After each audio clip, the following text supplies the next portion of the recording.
Il va très bien physiquement et moralement.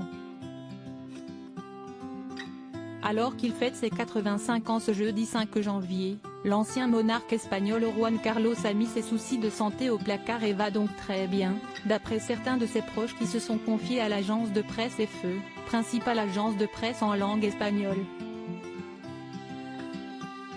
Celui qui a abdiqué en 2014 avait choisi de quitter l'Espagne afin de faciliter le règne de son fils Felipe V et ne pas l'éclabousser avec ses scandales de corruption. Si on ne sait pas si les infantes Elena et Cristina ont fait le voyage avec leurs enfants jusqu'à Abu Dhabi pour cet anniversaire comme cela était prévu, une chose est certaine, le retour de Juan Carlos en Espagne semble s'éloigner toujours un peu plus.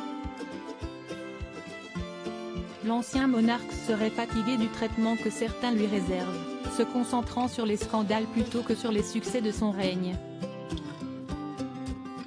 Un de ses amis a notamment déclaré à l'EFE, il éprouve un sentiment de douleur parce que les gens, en faisant son bilan, ne regardent que les mauvaises choses qu'il a pu faire et pas les bonnes.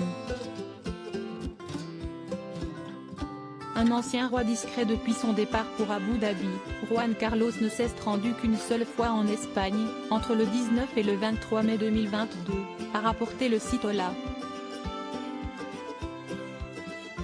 2 mois et demi après que le parquet du tribunal suprême espagnol a classé sans suite l'enquête à son encontre. Après ce verdict, l'ancien roi avait exprimé son désir de continuer à vivre aux Émirats arabes unis et de retourner en Espagne fréquemment. La dernière fois qu'il a été vu publiquement, c'était le 19 septembre, lorsqu'il a assisté aux funérailles d'Elisabeth II à Londres, en compagnie du roi Felipe V, de la reine Letizia et de la reine Sofia. À l'occasion de l'anniversaire de son mari, Sofia d'Espagne, elle, ne l'a pas rejoint puisqu'elle était au Vatican ce 5 janvier pour assister aux obsèques du pape Benoît XVI. Mêlé à une altercation au couteau au mois de novembre, Felipe de Marie-Chalard, le fils d'Elena, a peut-être été privé des retrouvailles avec son grand-père à la suite de cette histoire, comme le rapportait le site Histoire Royale ce mardi 3 janvier. Felipe V, sa femme Letizia et leurs filles, Léonore et Sofia, ne devaient pas faire le voyage. Article écrit en collaboration avec 6 médias Crédit Photo, Gtre.